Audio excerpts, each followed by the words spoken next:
요셉의 집에 초대돼서 제일 먼저 그들이 만난 것은 자기들을 대신해서 감옥에 갇혀 있었던 시므온이 감옥에서 풀려 나와서 만나게 되지요. 그래서 11명의 형제가 같이 모이게 됩니다. 연회장에 들어갔는데 두 가지 때문에 놀라는 거예요. 첫째는 그동안 자기들이 전혀 경험해보지 못한 진수성찬, 이렇게 맛있고 귀한 음식들이 많이 준비된 것에 놀랍니다. 두 번째로 놀란 것은 자리를 배치해놨는데 누구에게도 자기들의 그 형제가 순서가 어떻게 되는지를 말한 적이 없는데 총리가 지시를 했다고 하면서 자기 형제들을 나이 순으로 모든 자리를 빈틈없이 준비해 놓은 거예요. 어떻게 우리 형제들의 순번을 이렇게 정확하게 알까? 고개를 갸우뚱하며 기다리고 있는데 드디어 연회장에 요셉이 나타납니다. 자동적으로 벌떡 일어나서 요셉에게 자기들이 가져온 돈과 특산품을 내놓으며 정말 공손하게 절을 합니다. 그 절하는 모습은 이 총리에게 잘 보여야 된다, 너무나 절박함이 묻어있는 그 모습 그대로예요. 온 몸을 굽혀서 총리에게 바짝 엎드려 인사를 드립니다. 여러분, 이 모습은 22년 전에 하나님께서 요셉에게 주셨던 첫 번째 꿈이 그대로 실현되고 있는 거예요. 그 모습을 바라보고 있는 요셉은 가슴이 뭉클했지만 감정을 절제하고 그들에게 이렇게 인사를 건네지요. 고향에 계신 당신들이 말하는 어르신, 아버님은 안녕하신가? 그랬더니 형제들이 예, 저희 아버님은 잘 계십니다. 그리고서는 요셉이 쭉 돌아보다가 막내 베냐민을 보더니 네가 말하던 막내 베냐민이냐? 이렇게 질문을 합니다. 그 다음에 놀라운 얘기를 하죠. 그 베냐민에게만 요셉이 어린 너에게 하나님께서 특별한 복을 주시기를 기도한다, 이렇게 축복을 선언해요. 여러분, 베냐민은 한 엄마의 뱃속에 태어난 유일한 혈육 아닙니까? 당장 끌어안고 그 동생을 부르고 싶은 욕망이 막 솟아오르지만 그걸 애써 참는 거예요. 베냐민이라는 이름을 부르는 순간 목이 메는데 견딜 수가 없어요. 아무리 참아도 그 감정이 복받쳐 오르는 걸 견딜 수 없었던 요셉은 잠시 방으로 들어가 한참 울고 감정을 추스리고 나옵니다. 그리고 식사가 시작되었어요. 그런데 식사가 시작되었는데 물론 진수성찬이 준비되었지만 그 진수성찬 가운데도 막내 베냐민에게는 더 많은 음식, 더 좋은 음식, 성경에 보니까 5배가 많은 음식이 나왔다, 이렇게 기록되어 있어요. 아까부터 다른 형제들 보는 앞에서 베냐민에게만 하나님의 이름으로 특별한 축복을 선언하지 않나, 이 같은 식탁에서 식사를 하는데도 베냐민에게만 더 많은 음식을 제공하는 이 모습을 보면서 다른 형제들은 무슨 생각을 했을까? 그렇게 식사가 마쳐진 후에 요셉이 마련한 숙소에서 그들은 하룻밤을 보냅니다. 그리고 요셉의 지시대로 그들이 준비해온 자루에다가 곡식을 가득 채워주지요. 하룻밤을 자고 아침이 되었습니다. 그들은 요셉에게 정말 감사하다고 인사를 드린 뒤에 아버지가 계신 집으로 출발을 합니다. 그들의 목적을 다 달성한 거 아닙니까?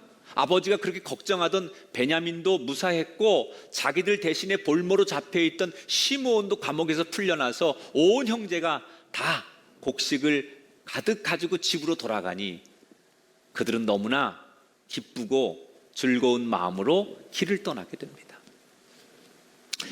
그런데 호사다마라고 생각지도 못한 큰 시련이 얼마 뒤에 그들에게 닥칩니다. 숙소를 떠난 지 얼마 되지 않았을 때 저 뒤에서 이집트의 군사들이 급하게 말을 타고 달려오는 겁니다. 그리고 자기들을 가로막고서는 이렇게 소리를 칩니다.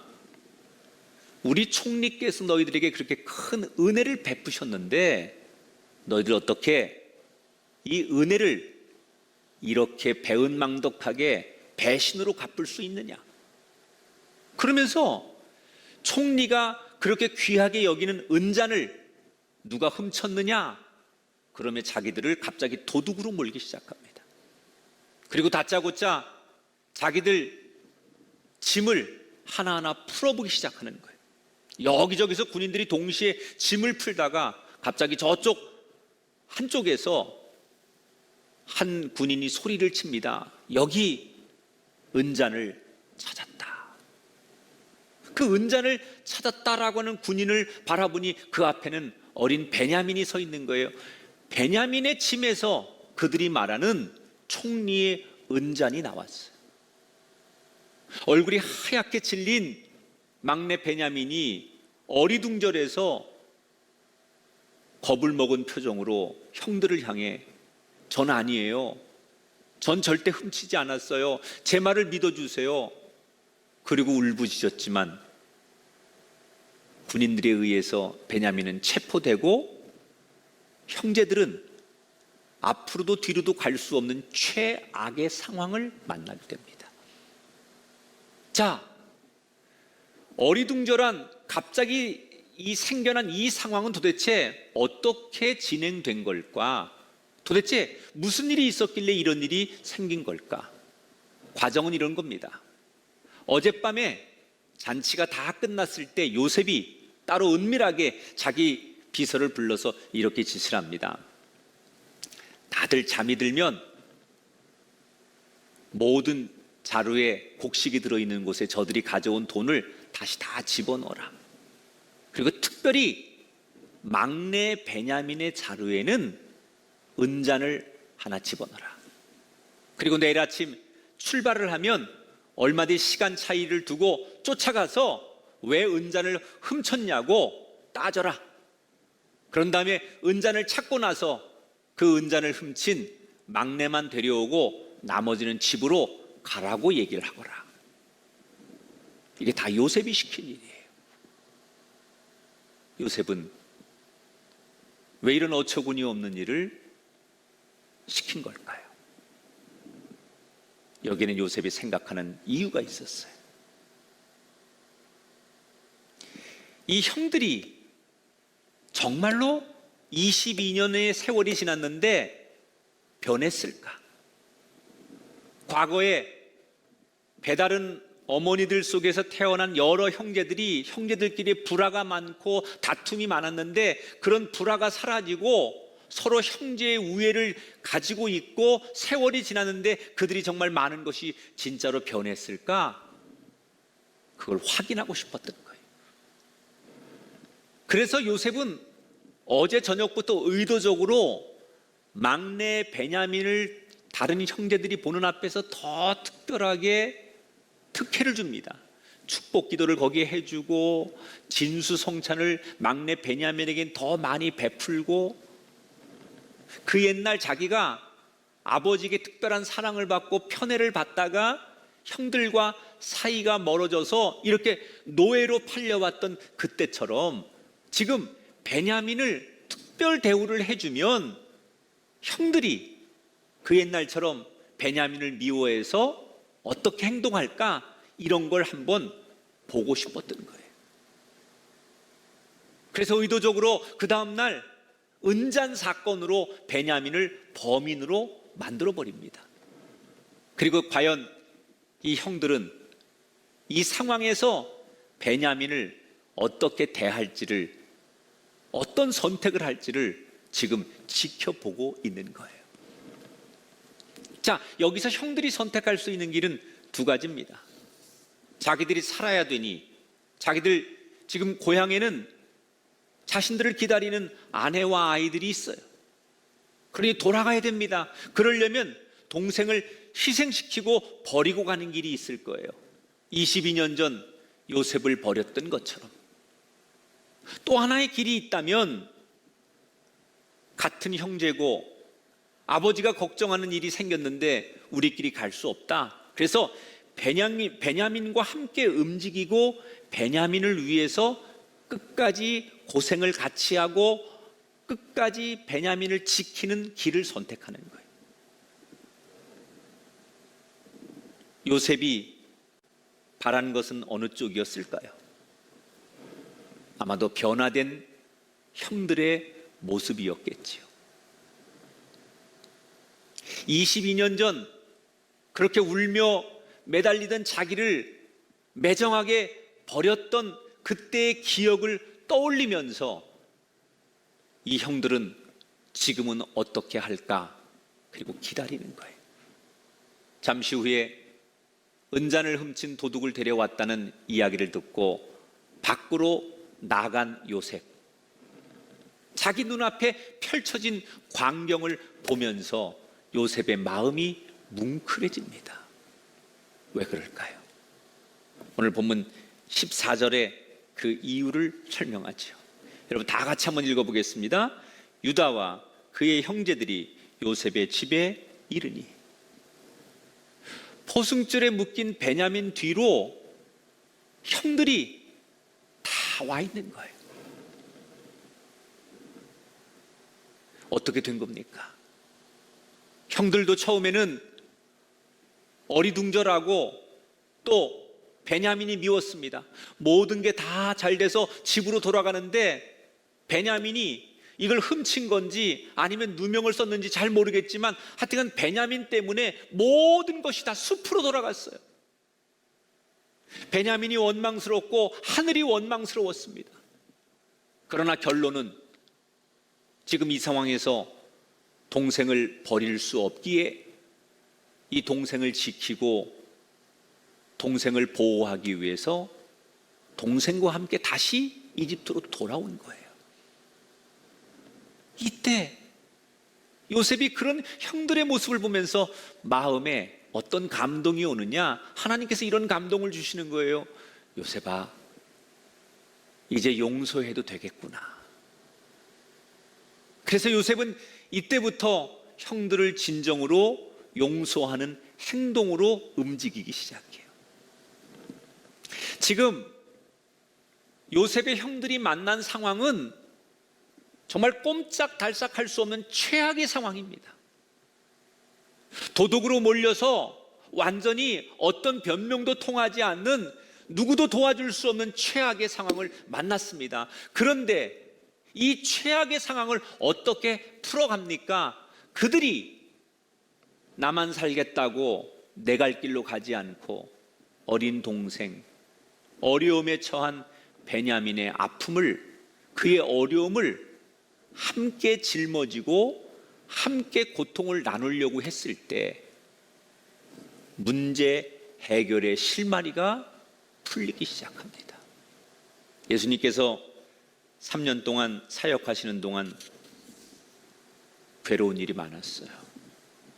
육신적으로는 때론 많이 굶기도 하고 배가 고프기도 하고 잠을 주무시지도 못했고 제자들의 엉뚱한 행동으로 인해서 어려움을 당하기도 하고 주변에는 원수들이 많았어요.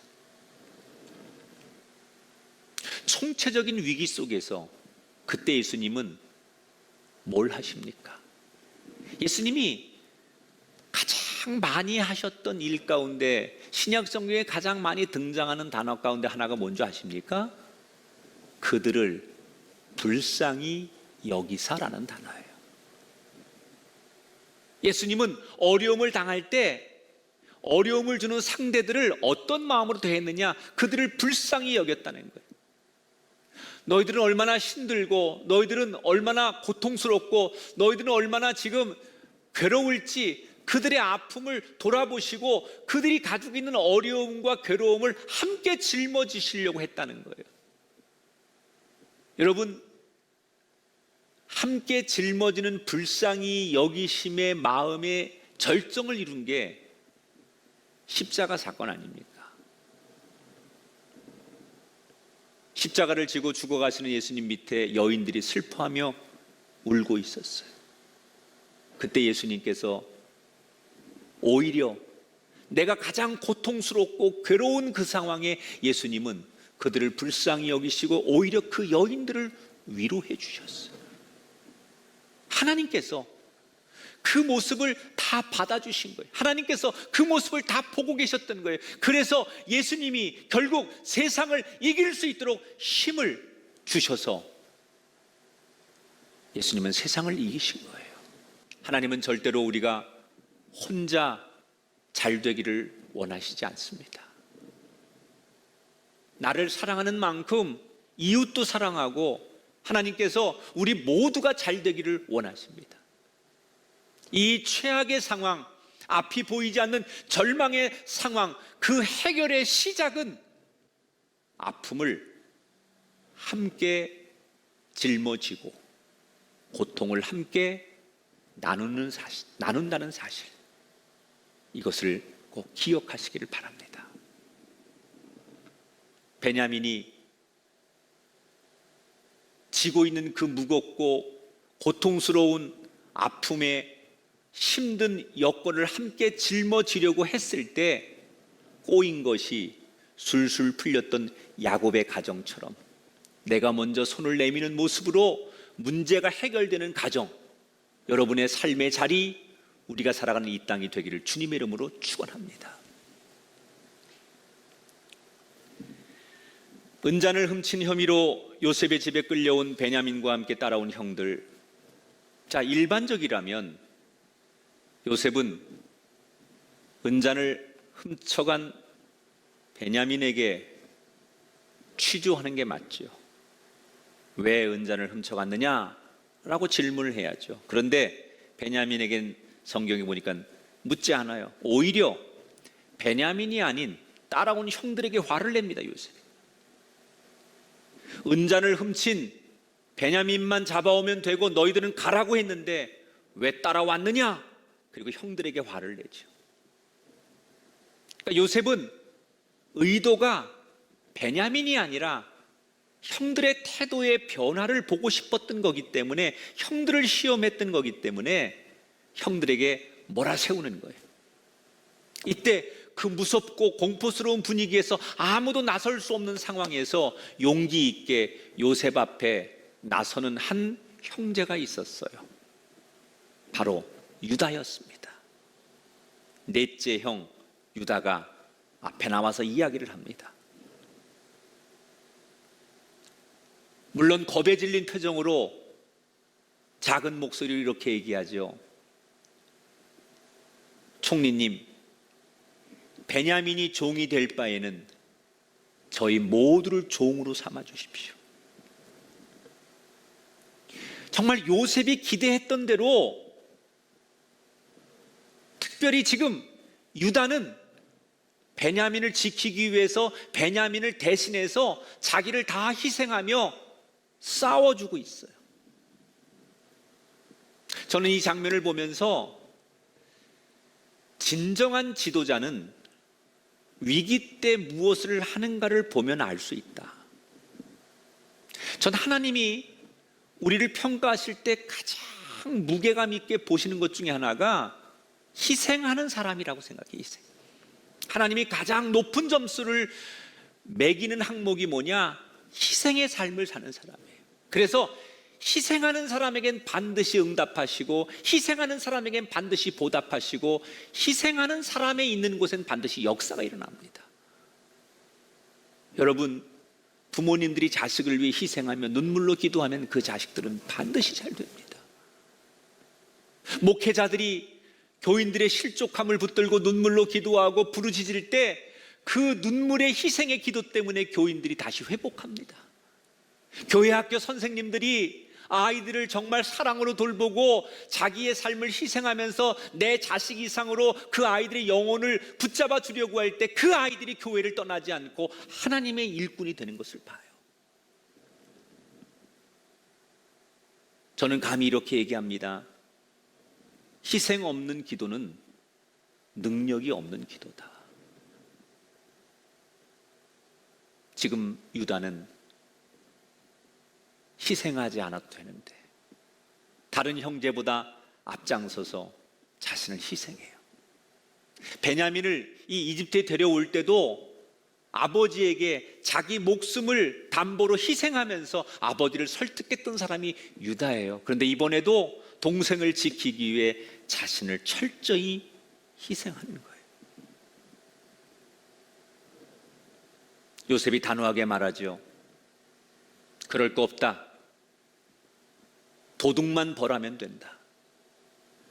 은잔을 훔치니만 내 종으로 삼을 것이다.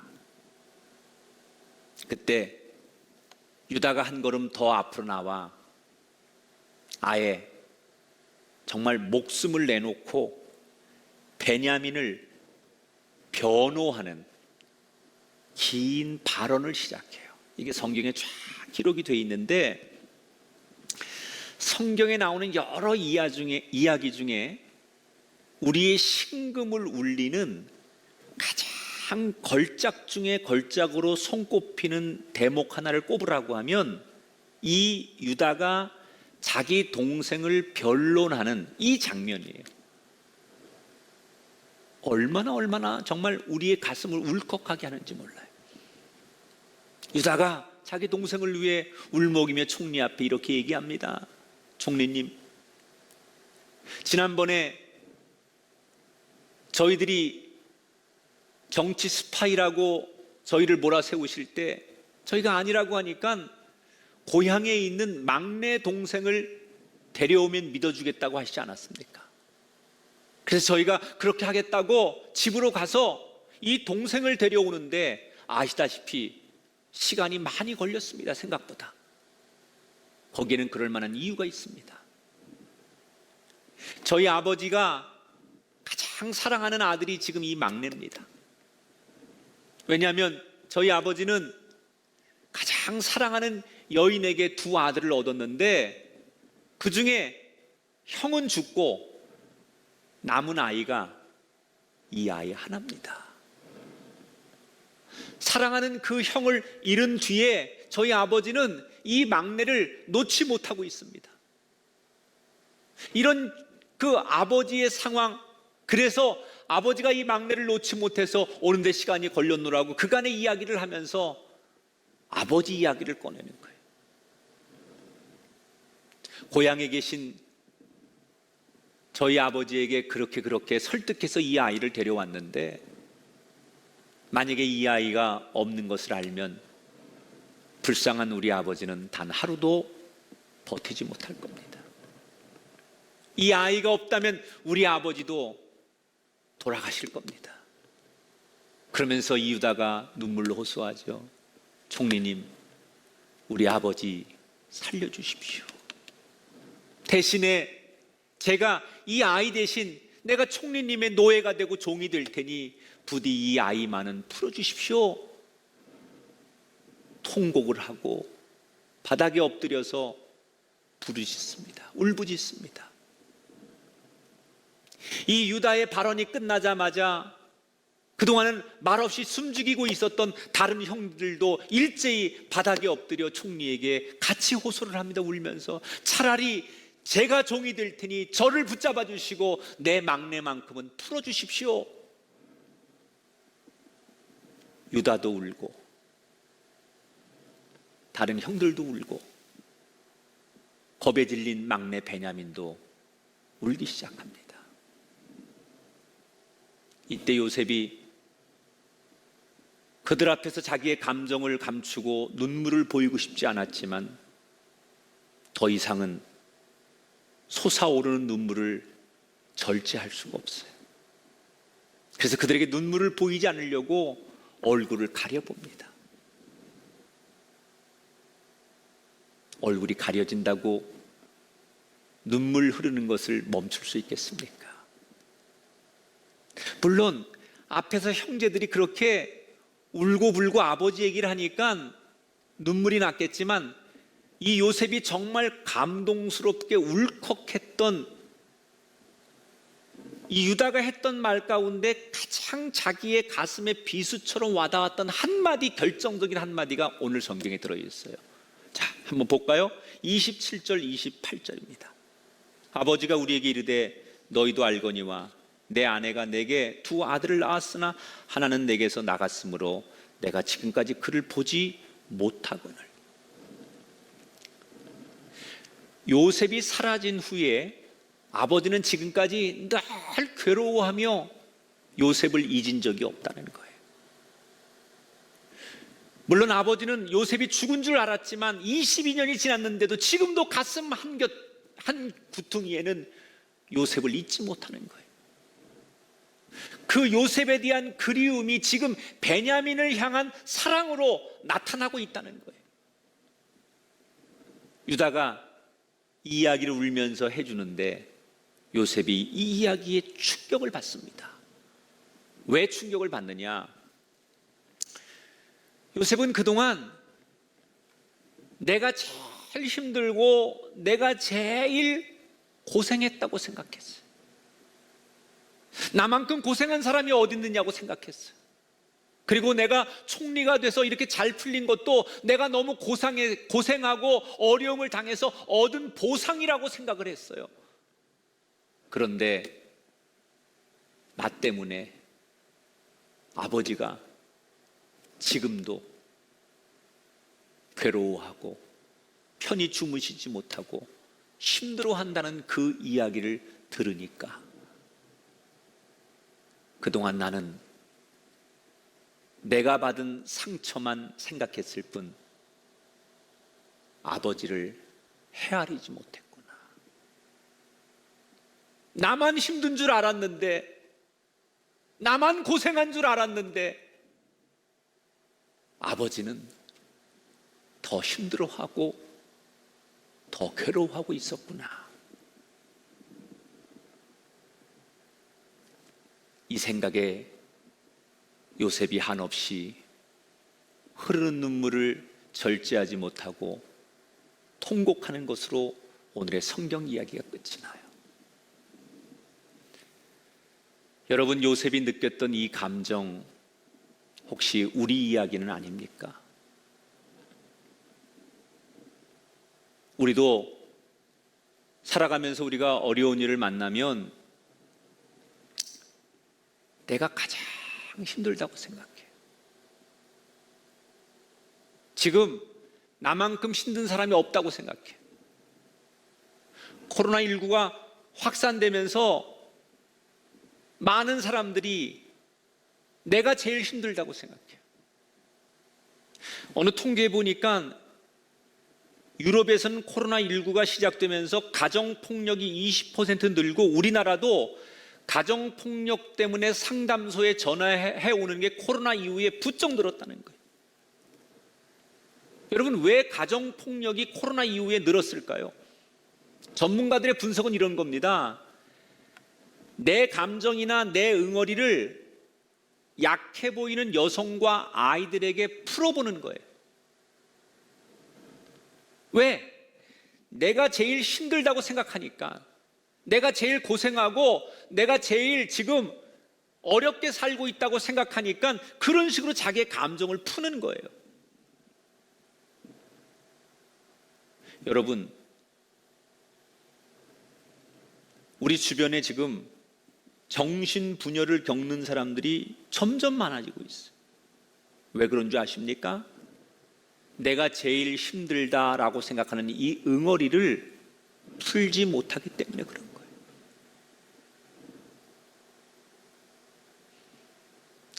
나만 힘들다고 생각하고 내가 제일 힘들다고 생각하는 이 응어리를 해결하지 못하기 때문에 그 분노와 괴로움들이 병으로 나타나는 거예요. 여러분, 그런 생각을 갖고 산다고 해서 문제가 해결될까요? 절대로 해결되지 않아요. 그런 분노의 표출은 서로를 미워하게 되고 결국 멸망과 파멸로 우리 인생을 끝나게 만들어요. 오늘 혹시 이 자리에 풀지 못한 마음의 응어리를 가지고 계신 분이 계십니까? 난 이렇게 아픈데 왜 내 가족들은 나를 돌아보지 않는 걸까? 내가 이렇게 고통스러운데 내 친구들은 왜 나를 외면하는가? 내가 이렇게 힘든데 도대체 정부는 뭐 하는 거고, 의사들은 뭐 하는 거고, 심지어 교회는 뭐 하는 걸까? 이게 오늘 우리들의 생각이라는 거예요. 여러분, 최악의 상황을 만났을 때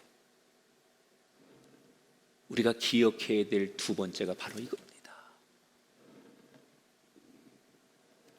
내가 제일 힘들다는 생각, 나만큼 힘든 사람이 없다고 생각하는 생각을 버려야 된다는 거예요. 내가 힘든 만큼 가족도 힘들고, 나만 힘든 게 아니라 상대도 이웃도 다 힘든 거예요. 그래서 나도 힘들지만 내가 이렇게 힘든데 넌 얼마나 더 힘들겠느냐? 우리 어른들이 이렇게 힘든데 아이들은 얼마나 힘들겠느냐? 우리 예수 믿는 사람이 이 정도로 힘든다면 예수 안 믿는 우리 이웃들은 더 얼마나 힘들겠느냐? 그래서 그들을 위로하고 그들의 아픔을 함께 짊어지려고 우리가 몸부림칠 때 하나님은 그 사랑의 실천의 힘을 통해서 최악의 상황에서도 우리 영혼을 빛나게 만들어 주시는 거예요. 사랑하는 성도 여러분, 우리가 만난 환경과 상황이 절대적으로 중요한 건 아니에요. 상황이 어떻든 간에 그 상황에 대처하는 우리의 모습이 더 중요한 거예요. 사랑으로, 희생으로, 좀 배려함으로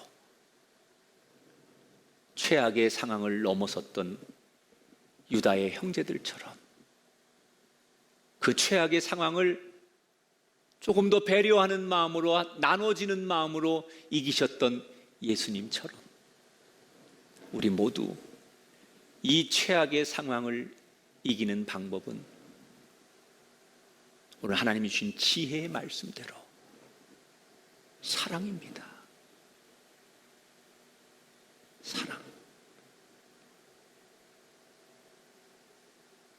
나만 힘든 게 아니에요.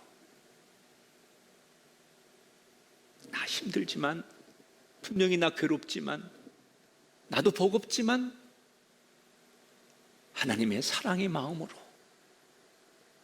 너는 얼마나 더 힘들겠느냐.